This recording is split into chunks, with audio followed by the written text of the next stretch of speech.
ಎಲ್ರಿಗೂ ನಮಸ್ಕಾರ. ನಾನು ಬಿಂದು. ವೆಲ್ಕಮ್ ಬ್ಯಾಕ್ ಟು ಬೇಬಾಸ್ ಕಿಚನ್. ಇವತ್ತಿನ ವಿಡಿಯೋ ನಮ್ಮನೆ ಯುಗಾದಿ ಹಬ್ಬದ ವ್ಲಾಗ್ ಆಗಿರುತ್ತೆ. ಎಲ್ಲೂ ಸ್ಕಿಪ್ ಮಾಡದೆ ವಿಡಿಯೋನ ನೋಡಿ. ಇಷ್ಟ ಆದರೆ ಒಂದು ಲೈಕ್ನ ಮಾಡಿ.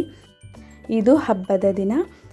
ಬೆಳಿಗ್ಗೆ ಬೇಗನೆ ಎದ್ದು ದೇವರ ಮನೆಯನ್ನು ಕ್ಲೀನ್ ಮಾಡಿ ದೇವರ ಪೂಜಾ ಐಟಮ್ಸ್ ಎಲ್ಲನೂ ತೊಳೆದು ಜೋಡಿಸ್ಕೊಂಡೆ. ಅಷ್ಟರಲ್ಲಿ ನನ್ನ ಮಗ ಕೂಡ ಎದ್ದಿದ್ದ. ನಮ್ಮ ಯಜಮಾನರು ಡ್ಯೂಟಿಗೆ ಹೋಗಬೇಕಿತ್ತು. ಅಷ್ಟರಲ್ಲಿ ನನ್ನ ಮಗನಿಗೆ ಎಣ್ಣೆ ಹಚ್ಚಿ ಸ್ನಾನ ಕೂಡ ಮಾಡಿಸಿದ್ರು.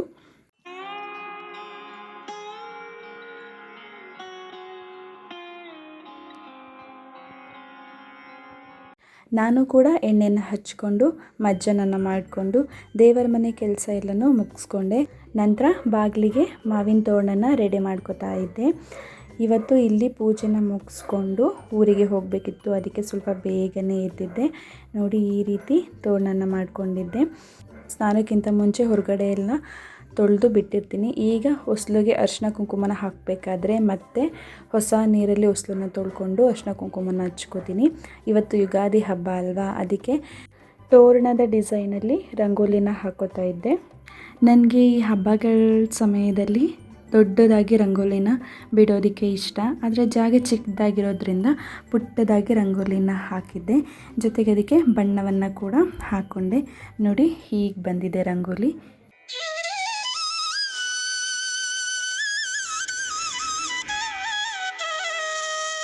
ಪೂಜೆ ಎಲ್ಲ ಮುಗಿಸಿ ಬೇವು ಬೆಲ್ಲನ ತಿಂದು ನಂತರ ಅಡುಗೆನ ಮಾಡ್ಕೊಳ್ಳೋಕ್ಕೆ ಸ್ಟಾರ್ಟ್ ಮಾಡಿಕೊಂಡೆ. ನಾನಿಲ್ಲಿ ವಡೆ ಹಾಗೂ ಒಬ್ಬಟ್ಟು ಮಾಡ್ಕೊಳ್ಳೋಕ್ಕೆ ಕಡಲೆಬೇಳೆನ ನೆನೆ ಹಾಕ್ಕೊಂಡಿದ್ದೀನಿ. ಜೊತೆಗೆ ಕಾಳುಗೊಜ್ಜಿಗೆ ಬಟಾಣಿ ಹಾಗೂ ಕಡಲೆಬೇಳೆನ ನೆನೆ ಹಾಕ್ಕೊಂಡಿದ್ದೆ.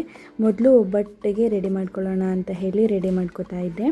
ಒಂದು ಬೌಲ್ಗೆ 3 ಕಪ್ನಷ್ಟು ಮೈದಾ ಹಿಟ್ಟು, 1 ಚಿಟಿಕೆ ಉಪ್ಪು ಹಾಗೂ ಅರ್ಧ ಟೀ ಸ್ಪೂನಷ್ಟು ಅರಿಶಿಣವನ್ನು ಹಾಕ್ಕೊಂಡು ಚೆನ್ನಾಗಿ ಮಿಕ್ಸ್ ಮಾಡಿ ನಂತರ ಸ್ವಲ್ಪನೇ ನೀರನ್ನು ಸೇರಿಸ್ಕೊಂಡು ಕನಕನ ರೆಡಿ ಮಾಡ್ಕೋತಾ ಇದ್ದೆ. ಒಬ್ಬಟ್ಟು ಚೆನ್ನಾಗಾಗಬೇಕು ಅಂತಂದರೆ ಕನಕ ತುಂಬಾ ಇಂಪಾರ್ಟೆಂಟು. ಕನಕ ಒಂದು ಚೆನ್ನಾಗಿ ರೆಡಿ ಆದರೆ ಒಬ್ಬಟ್ಟು ಸ್ವಲ್ಪ ಕೂಡ ಒಡೆಯೋದಿಲ್ಲ. ಅದಕ್ಕೆ ಮೊದಲೇ ನಾನು ಕನಕನ ರೆಡಿ ಮಾಡಿ ಇಟ್ಕೊಂಡು ನಂತರ ಬೇರೆ ಅಡುಗೆಗಳನ್ನ ಮಾಡ್ಕೋತೀನಿ. ಅಡುಗೆ ಎಲ್ಲ ಮುಗಿಯೋಷ್ಟರಲ್ಲಿ ಇದು ಕೂಡ ಚೆನ್ನಾಗಿ ನೆಂದಿರುತ್ತೆ. ಕೊನೆಯಲ್ಲಿ ಒಬ್ಬಟ್ಟನ್ನ ಮಾಡ್ಕೋತೀನಿ. ಈಗ ಇದಕ್ಕೆ ಎಣ್ಣೆಯನ್ನು ಹಾಕ್ಕೊಂಡು ಚೆನ್ನಾಗಿ ನಾದಿಟ್ಕೋತೀನಿ. ಕೊನೆಯಲ್ಲಿ ಮತ್ತೆ ಎಣ್ಣೆಯನ್ನು ಹಾಕ್ಕೊಂಡು ಒಂದು ಪ್ಲೇಟ್ನ ಮುಚ್ಚಿ ನೆನೆಯೋದಕ್ಕೆ ಬಿಡ್ತೀನಿ. ಇದೇನಿಲ್ಲ ಅಂದರೂ 1 ರಿಂದ 2 ಅವರ್ ಚೆನ್ನಾಗಿ ನೆನೆದ್ರೆ ಒಬ್ಬಟ್ಟು ಚೆನ್ನಾಗಿ ಬರುತ್ತೆ. ಈಗ ಕಾಳುಗೊಜ್ಜಿಗೆ ರೆಡಿ ಮಾಡ್ಕೋತಾ ಇದ್ದೆ. ನಮ್ಮ ಯಜಮಾನ್ರಿಗೆ ಹಬ್ಬದ ದಿನ ಕೂಡ ಡ್ಯೂಟಿ ಇತ್ತು. ಅದಕ್ಕೆ ಅವ್ರಿಗೆ ಹಬ್ಬದ ಊಟ ಮಿಸ್ ಆಗಬಾರ್ದು ಅಂತ ಹೇಳಿ ಅಡುಗೆ ಮಾಡಿಟ್ಟೋಗೋಣ ಅಂತ ಅಡುಗೆಗೆಲ್ಲ ರೆಡಿ ಮಾಡ್ಕೋತಾ ಇದ್ದೆ. ನಮ್ಮ ಅತ್ತೆ ಮನೆಯಲ್ಲಿ ಯುಗಾದಿ ಹಬ್ಬಕ್ಕೆ ಕಾಯಿ ಒಬ್ಬಟ್ಟನ್ನು ಮಾಡ್ತಾರೆ. ಅದಕ್ಕೆ ಹಬ್ಬಕ್ಕೆ 2 ಥರ ಒಬ್ಬಟ್ಟಿರಲಿ ಅಂತ ಹೇಳಿ ನಾನು ಬೇಳೆ ಒಬ್ಬಟ್ಟನ್ನು ಮಾಡಿ ತೊಗೊಂಡೋಗೋಣ ಅಂತ ಒಬ್ಬಟ್ಟಕ್ಕೂ ಕೂಡ ರೆಡಿ ಮಾಡಿ ಇಟ್ಕೊಂಡೆ.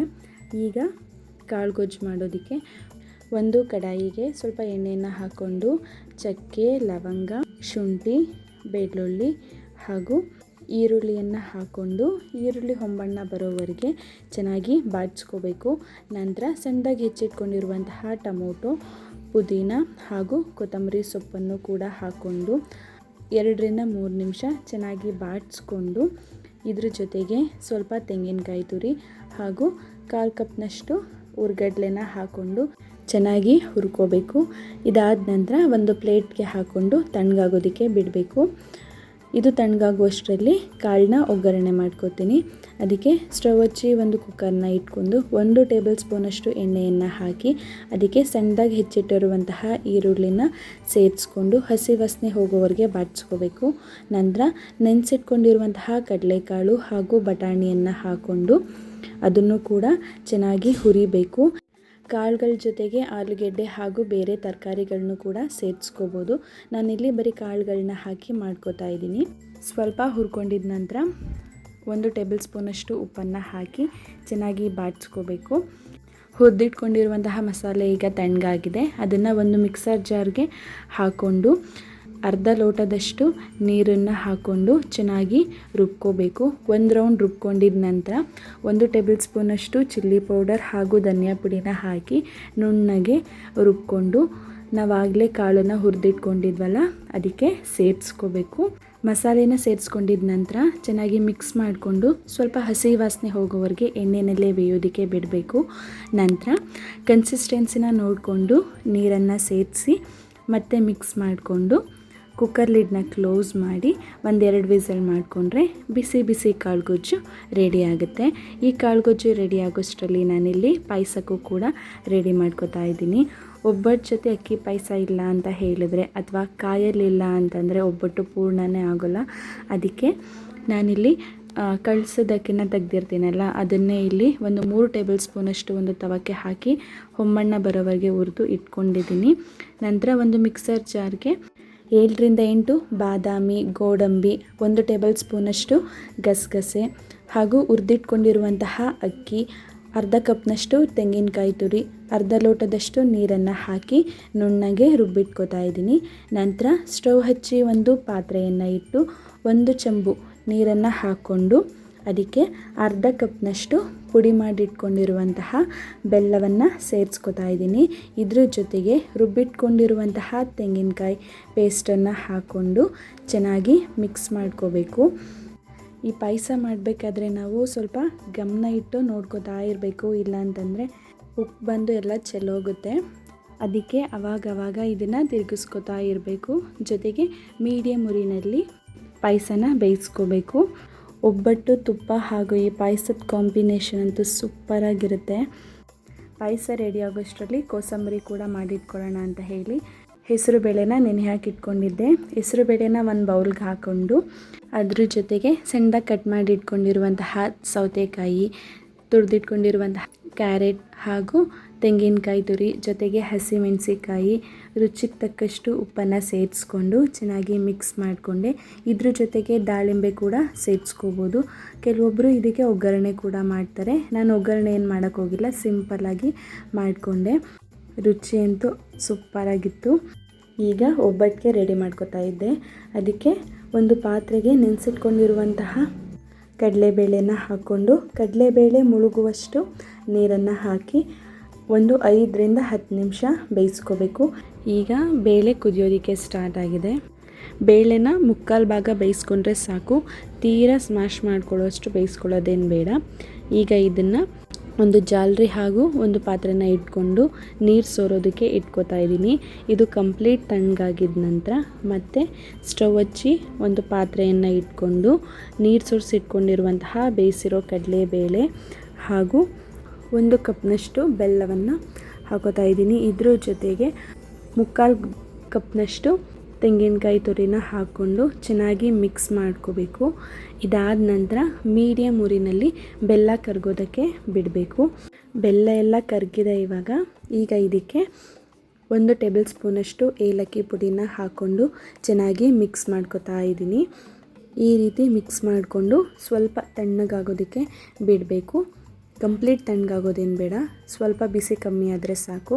ನಂತರ ಒಂದು ಮಿಕ್ಸರ್ ಜಾರ್ಗೆ ಸ್ವಲ್ಪನೇ ಹಾಕ್ಕೊಂಡು ನುಣ್ಣಗೆ ರುಬ್ಕೋಬೇಕು. ಇದಕ್ಕೆ ಸ್ವಲ್ಪ ಕೂಡ ನೀರನ್ನು ಸೇರಿಸಬಾರ್ದು. ಈಗ ರುಬ್ಬಿಟ್ಟಿರುವಂತಹ ಹೂರಣನ ಒಂದು ಬಟ್ಟಲಿಗೆ ಹಾಕಿ ಇಟ್ಕೋತಾ ಇದ್ದೀನಿ. ನೋಡಿ, ಹೂರಣ ಪರ್ಫೆಕ್ಟಾಗಿ ರೆಡಿಯಾಗಿದೆ.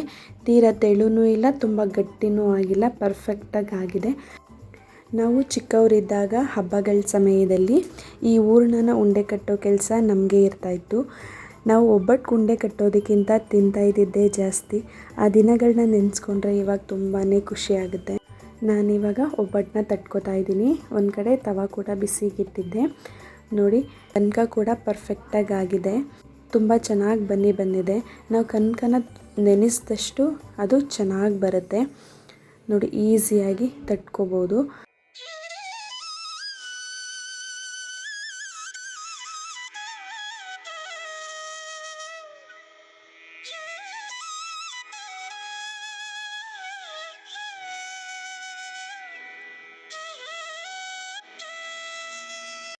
ತವ ಬಿಸಿ ಆಗೋಷ್ಟರಲ್ಲಿ ಒಂದು ಒಬ್ಬಟ್ಟನ್ನು ತಟ್ಟಿ ಇಟ್ಕೊಂಡಿದ್ದೆ. ಈ ರೀತಿ ಮೊದಲೇ ಉಂಡೆಗಳನ್ನ ಮಾಡಿ ಇಟ್ಕೊಂಡ್ರೆ ಬೇಗ ಕೂಡ ಕೆಲಸ ಮುಗಿಯುತ್ತೆ. ತವಕ್ಕೆ ಸ್ವಲ್ಪ ಎಣ್ಣೆಯನ್ನು ಹಚ್ಕೊಂಡು ತಟ್ಟಿಟ್ಕೊಂಡಿರುವಂತಹ ಒಬ್ಬಟ್ಟನ್ನು ಹಾಕೋತಾ ಇದ್ದೀನಿ. ನೋಡಿ, ಸ್ವಲ್ಪ ಕೂಡ ಒಡೆದಿಲ್ಲ, ನೀಟಾಗಿ ಬರ್ತಾಯಿದೆ. ಎಣ್ಣೆ ಹಾಕಿ ಎರಡೂ ಕಡೆ ಬೇಯಿಸ್ಕೊಂಡು ಒಬ್ಬಟ್ಟನ್ನ ಎತ್ತಿಟ್ಕೋತೀನಿ. ನೋಡಿ ಎಷ್ಟು ಚೆನ್ನಾಗಾಗಿದೆ ಅಂತ. ಸ್ವಲ್ಪ ಕೂಡ ಉಳಿದಿಲ್ಲ. ನಮ್ಮ ಯಜಮಾನ್ರಿಗೂ ಸ್ವಲ್ಪ ಒಬ್ಬಟ್ಟನ್ನು ಇಟ್ಟು ಊರಿಗೆ ಸ್ವಲ್ಪ ತೊಗೊಂಡೋಗೋಣ ಅಂತ ಹೇಳಿ ಜಾಸ್ತಿನೇ ಒಬ್ಬಟ್ಟನ್ನು ಮಾಡಿಕೊಂಡಿದ್ದೆ. ತುಂಬ ಸಾಫ್ಟಾಗಿ ಆಗಿತ್ತು ಒಬ್ಬಟ್ಟು. ನನ್ನ ಮಗ ಅಂತೂ ತುಂಬಾ ಇಷ್ಟಪಟ್ಟ. ಎಲ್ಲ ಅಡುಗೆ ಕೆಲಸನೂ ಮುಗೀತು. ಕೊನೆಯಲ್ಲಿ ವಡೆ ಒಂದೇ ಬಾಕಿ ಇರೋದು, ಅದನ್ನು ಕೂಡ ಹಾಕಿಟ್ಬಿಡೋಣ ಅಂತ ಹೇಳಿ ವಡೆಗೆ ರೆಡಿ ಮಾಡ್ಕೊತಾ ಇದ್ದೆ. ಕಡಲೆಬೇಳೆನ ಆಗಲೇ ನೆನೆಸಿಟ್ಕೊಂಡಿದ್ದೆ, ಅದನ್ನು ಕೂಡ ನೀರು ಸೋರೋಕೆ ಅಂತ ಇಟ್ಟು ಈರುಳ್ಳಿ ಹಾಗೂ ಕೊತ್ತಂಬರಿ ಸೊಪ್ಪನ್ನ ಕಟ್ ಮಾಡಿ ಇಟ್ಕೊತಾ ಇದ್ದೀನಿ. ಈ ಹಬ್ಬಗಳ ಟೈಮಲ್ಲಿ ಈ ರೀತಿ ವೆರೈಟಿ ಅಡುಗೆ ಮಾಡ್ಕೊಂಡು ತಿನ್ನೋದೇ ಒಂಥರ ಮನಸ್ಸಿಗೆ ಖುಷಿ ಕೊಡುತ್ತೆ. ಈಗ ಒಂದು ಮಿಕ್ಸರ್ ಜಾರ್ಗೆ ಚಕ್ಕೆ, ಲವಂಗ, ಸ್ವಲ್ಪ ಬೆಳ್ಳುಳ್ಳಿ, ಹಸಿಮೆಣಸಿನ್ಕಾಯಿ ಜೊತೆಗೆ ಶುಂಠಿ ಹಾಗೂ ನೆನೆಸಿ ನೀರು ಸೋಸಿಟ್ಕೊಂಡಿರುವಂತಹ ಕಡಲೆಬೇಳೆನ ಹಾಕಿ ನುಣ್ಣಗೆ ರುಬ್ಕೊಂಡು ರುಚಿಗೆ ತಕ್ಕಷ್ಟು ಉಪ್ಪು, ಸಣ್ಣದಾಗಿ ಹೆಚ್ಚಿಟ್ಕೊಂಡಿರುವಂತಹ ಈರುಳ್ಳಿ ಹಾಗೂ ಸಣ್ಣದಾಗಿ ಹೆಚ್ಚಿಟ್ಟಿರುವಂತಹ ಕೊತ್ತಂಬರಿ ಸೊಪ್ಪನ್ನು ಹಾಕ್ಕೊಂಡು ಚೆನ್ನಾಗಿ ಮಿಕ್ಸ್ ಮಾಡಿಕೊಂಡು ಪಕ್ಕಕ್ಕೆ ಎತ್ತಿಟ್ಕೊತಾ ಇದ್ದೀನಿ. ಎಣ್ಣೆ ಎಲ್ಲ ಕಾದಿದೆ. ಈಗ ವಡೆನ ತಟ್ಟಿ ಹಾಕೋತಾ ಇದ್ದೀನಿ. ನೀವು ಯುಗಾದಿ ಹಬ್ಬಕ್ಕೆ ಏನೇನೆಲ್ಲ ಅಡುಗೆ ಮಾಡಿದ್ರಿ ಅಂತ ಕಮೆಂಟಲ್ಲಿ ತಿಳಿಸಿ. ವಡೆ ಅಂತೂ ಕ್ರಿಸ್ಪಿಯಾಗಿ ಚೆನ್ನಾಗಾಗಿತ್ತು. ಹಬ್ಬಗಳಲ್ಲಿ ಈ ರೀತಿ ವೆರೈಟಿ ಅಡುಗೆಗಳನ್ನ ಮಾಡಿಕೊಂಡು ಎಲ್ಲರೂ ಒಟ್ಟಿಗೆ ಕೂತ್ಕೊಂಡು ಊಟ ಮಾಡೋದೇ ಒಂಥರ ಚೆಂದ. ಒಬ್ಬಟ್ಟು ಸಾಂಬಾರನ್ನ ಮಾಡ್ಕೊಳ್ಳೋಣ ಅಂತ ಅಂದ್ಕೊಂಡಿದ್ದೆ. ಊರಿಗೆ ಹೋಗ್ತಿದ್ನಲ್ಲ, ನುಗ್ಗೆಕಾಯಿ ಹಾಗೆ ಇಡೋದು ಬೇಡ ಅಂತ ನುಗ್ಗೆಕಾಯಿ ಸಾಂಬಾರು ಮತ್ತು ರೈಸ್ನ ಮಾಡಿಕೊಂಡೆ.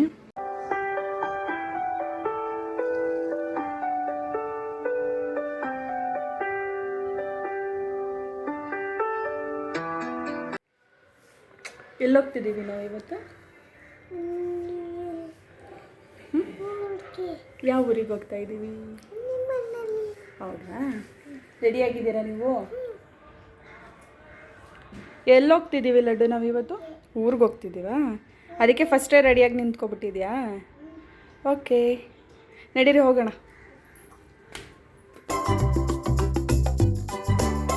ನಾನು ಲಡ್ಡು ಇಬ್ಬರು ಪೂಜೆ ಮುಗಿಸಿ ಬೇವು ಬೆಲ್ಲ ತಿಂದು ತಿಂಡಿ ಕೂಡ ತಿಂದ್ಕೊಂಡು ಇಬ್ಬರೂ ಊರಿಗೆ ಹೋಗೋದಕ್ಕೆ ರೆಡಿ ಆದ್ವಿ. ಬಸ್ಸಲ್ಲಿ ಹೋಗೋದಲ್ವ, ಹೆವಿ ಡ್ರೆಸ್ ಕ್ಯಾರಿ ಮಾಡೋಕ್ಕಾಗಲ್ಲ ಅಂತ ಹೇಳಿ ಸಿಂಪಲಾಗಿ ರೆಡಿಯಾಗಿ ಹೋಗ್ತಾ ಇದ್ದೀವಿ. ಬಸ್ ಅಂತ ಇವತ್ತು ಫುಲ್ಲು ರಶ್ ಇತ್ತು. ನಾವು 9 ಗಂಟೆಗೆ ಬಸ್ ಸ್ಟಾಪಿಗೆ ಹೋಗಿದ್ದಕ್ಕೆ 11 ಗಂಟೆಗೆ ಬಸ್ ಸಿಕ್ಕಿದೆ ನಮಗೆ. ಸದ್ಯ ಹೋಗಬೇಕಾದ್ರೆ ಸೀಟ್ ಸಿಕ್ತು ನಮಗೆ.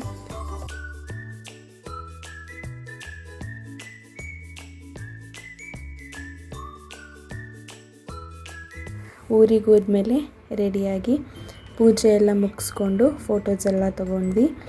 ಒಬ್ಬಟ್ಟು ಊಟನ ಮಾಡಿ ಅವತ್ತಿನ ದಿನನ ಮುಗಿಸಿದ್ವಿ.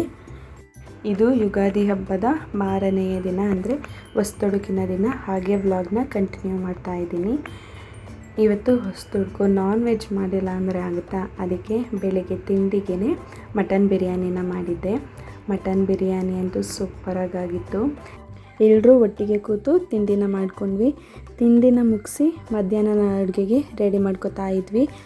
ನಮ್ಮೂರಲ್ಲಿ ಯುಗಾದಿ ಹಬ್ಬದ ಹೊಸತೊಡುಕಲ್ಲಿ ಗುಡ್ಡೆ ಮಾಂಸಕ್ಕೆ ಫಸ್ಟ್ ಪ್ರಿಫರೆನ್ಸ್ ಇರುತ್ತೆ. ನಮ್ಮತ್ತೆ ಬೆಳಿಗ್ಗೆ 5 ಗಂಟೆಗೆ ಹೋಗಿ ಕ್ಯೂವಲ್ಲಿ ನಿಂತು ಗುಡ್ಡೆ ಮಾಂಸನ ತೊಗೊಬಂದಿದ್ರು. ಗುಡ್ಡೆ ಮಾಂಸ ಯಾರಿಗೆಲ್ಲ ಇಷ್ಟ ಕಮೆಂಟಲ್ಲಿ ತಿಳಿಸಿ. ಹಬ್ಬಗಳ ಸಮಯದಲ್ಲಿ ಎಲ್ಲರೂ ಖುಷಿಯಾಗಿ ಒಬ್ಬೊಬ್ಬರು ಒಂದೊಂದು ಕೆಲಸನ ವಹಿಸ್ಕೊಂಡು ಸಂತೋಷದಿಂದ ಮಾಡೋದು ತುಂಬಾ ಚೆನ್ನಾಗಿರುತ್ತೆ. ನಾವು ಮಧ್ಯಾಹ್ನದ ಅಡುಗೆಗೆ ನಾಟಿ ಕೋಳಿ ಸಾಂಬಾರು, ಬೋಟಿ ಗೊಜ್ಜು ಹಾಗೂ ಮಟನ್ ಸಾಂಬಾರು, ಮುದ್ದೆ ಹಾಗೂ ಅನ್ನವನ್ನು ಮಾಡ್ಕೊಂಡಿದ್ವಿ. ನಿಮ್ಮ ಮನೆ ಹೊಸತೊಡುಕಲ್ಲಿ ಏನೇನು ಸ್ಪೆಷಲ್ ಮಾಡಿದ್ರಿ ಕಮೆಂಟಲ್ಲಿ ತಿಳಿಸಿ. ಹೊಸತೊಡುಕು ಊಟದ ಜೊತೆಗೆ ಇವತ್ತಿನ ವ್ಲಾಗನ್ನು ಮುಗಿಸ್ತಾ ಇದ್ದೀನಿ. ಈ ವಿಡಿಯೋ ನಿಮಗೆ ಇಷ್ಟ ಆಗಿದೆ ಅಂತಂದರೆ ಲೈಕ್ ಮಾಡಿ ಹಾಗೂ ಈ ವಿಡಿಯೋನ ನಿಮ್ಮ ಸ್ನೇಹಿತರಿಗೂ ಸಹ ಶೇರ್ ಮಾಡಿ. ಇನ್ನೂ ನಮ್ಮ ಚಾನಲ್ನ ಸಬ್ಸ್ಕ್ರೈಬ್ ಮಾಡ್ಕೊಳ್ಳದೆ ನೋಡ್ತಿದ್ರೆ ಸಬ್ಸ್ಕ್ರೈಬ್ ಮಾಡ್ಕೊಳ್ಳಿ. Thank you for watching.